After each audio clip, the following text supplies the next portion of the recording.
So this is Mitch, and as you can see here, we're 6 feet apart from my mom, Grandma B, Queen B as Steve Van Zandt calls her. And we thought we'd spend a few minutes. People have asked me a number of questions, and a number of people have actually reached out to my mom, and I want to thank them for that. But I thought we'd take a couple of minutes here and let her speak.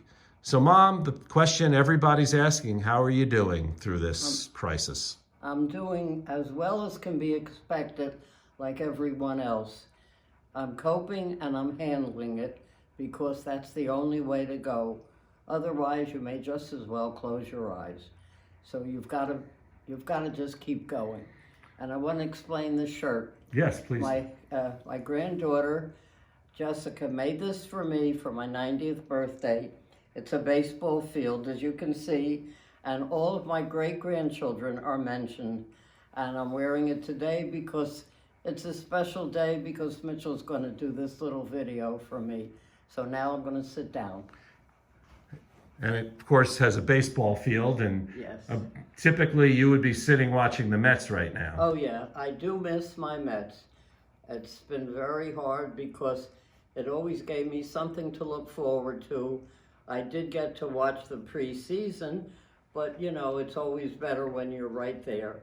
And this year, I don't know where it'll be, but we're hoping and pray we'll get to see them again soon. So you're turning 93 in a couple of weeks in May. Yep. And you've lived through a lot. There's been so many things, from the Depression to World War II to the Korean War, the Cold War, the Kennedy assassination, Vietnam, Nixon, Watergate, Martin Luther King, everything, and of course 9/11. And you know, there have been some epidemics, and there have been viruses, and polio, for example. What would you compare this to, if you had to, with anything that you've been through in your lifetime?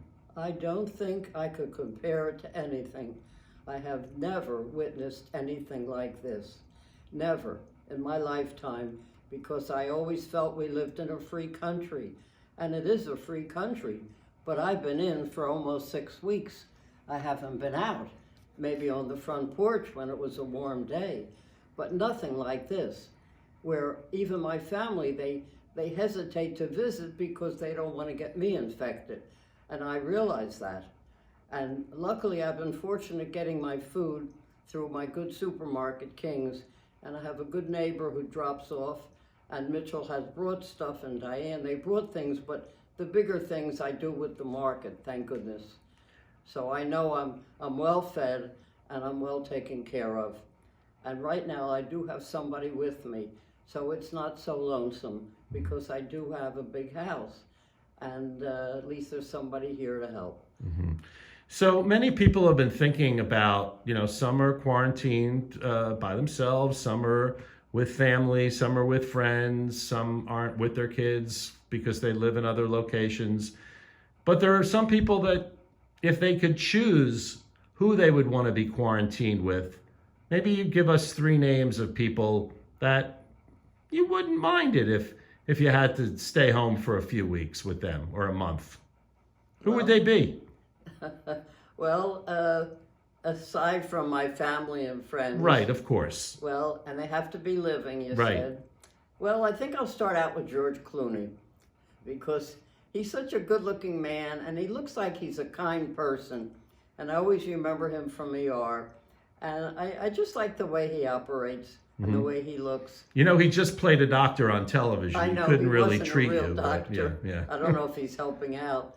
But he's somebody that would always put a smile on my face. Okay, who And else? of course, I have to say my baseball fan, Keith Hernandez. I met him in person. He autographed my book, and that was wonderful. And I've always enjoyed him, especially, you know, doing the announcing for the games. And that really was wonderful. And the third person, I want somebody to make me laugh. And I want somebody who's funny. Well, I watch The View every day, and I like Joy Behar. I know she can be very controversial, but I still love her, and I love listening to her. And I once saw her when I was out at the Hamptons. I walked right by and she didn't see me, but I knew who she was. So she's a lot of fun. And I think you need laughter. Absolutely. You need laughter. So need if you laughter. could choose one person who isn't living, not family, of course, who would that be? Well, I think I would like to have met George Washington. Maybe because my father's name was George and my granddaughter is named for him and her name is Georgia. But I had a wonderful Aunt Sarah. Every Washington's birthday, our little candy store sold these little paper hatchets. And on the handle of the hatchet were these little red cherry candies. It was for George Washington's birthday. When they celebrated it separately, then Lincoln, it was all separate. And I always looked forward to George Washington's birthday because I knew my aunt was going to bring me the candy. It sounds silly, but I was a little girl and I remember that. So one of the things that everybody seems to be asking and trying to find out are ways of occupying their time. So are there any, why don't we start with books that you've been reading that maybe you'd want to recommend to... Well, I have read so many books. Diane keeps sending me books and some I had. Well, maybe give us the name of a couple. Okay, the first one that I finished recently is called The Goldfinch. And it's a bird. And they also made a movie. If you can't get the book, try to get the movie. It's a wonderful story, a very, very unusual story. I thoroughly enjoyed it. And the next one I have here that I just finished is called American Dirt. It's a very unusual story. And I'm not going to tell you about it if you're going to get it, but it's really an excellent book. I have read so many, and half I can't remember the names. And this one is called Leaving Time by Jodi Picoult. And the others, there's another one, I can't remember it now. But I must have, in these few weeks that I've been in, I think I have read at least 6 books. Wow. Yes, I have been reading. That's and great. I like to read, usually I like to read at night in bed. And sometimes in the afternoon if I don't want to watch television. So many are binging on Netflix and Amazon. What have you been watching that's a little differently? I did watch Mrs. Maisel and I did watch The Americans. They were the older ones. And then I watched part of Ozark. I didn't get to see the whole thing.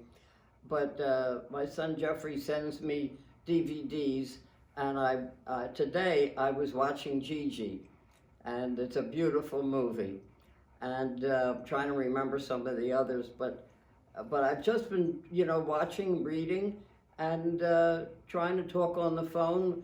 I had a call from my nephew in California, and that was wonderful. And I have one cousin left in Philadelphia, and he calls me all the time. So I try to keep in touch with some of the family. And we all know you love music. What kind of music have you been listening to? Well, of course, Stephen Van Zandt, and with a little bit of Bruce, too. And I've enjoyed that, and I have a lot of the disc. And I do know some of the songs. Right, and how nice that Stephen just released a video that 4 minutes in, you are dancing. This is from a year ago when you were doing the Soul Twist at the Asbury Paramount Theater in Asbury Park. It seems like 100 years ago now. It was just a year ago in May when we went down, and it was wonderful. Yep, you were on stage dancing with Stephen and Maureen, and then, of course, Bruce came out after. And I got a picture with Bruce and put his arm around me. Oh, my goodness. It was wonderful. Who thought life couldn't be good? Yeah. Of course, and then this all happened, and it put a sour note, and it's so sad for all the people that have lost the loved ones. And we just have to hope and pray that, things will work out. So we're doing the best we can, wearing the gloves, wearing the mask, but I don't go out, so I don't wear an mask. Any ending messages that you'd like to say? Because people are, obviously, a lot of people are very stressed. It's very stressed, but you've got to have hope. I think there's a song, you've got to have hope, but you have to hope and pray that things will work out. Because if you become pessimistic, you won't last. You've got to be optimistic, and you have to thank God for what you have, and your children and your family and your grandchildren and great-grandchildren. And that's what keeps me going. I think about that. There's only one little thing that I miss. I miss buying a lottery because I'm still hoping maybe I'm going to win that big one.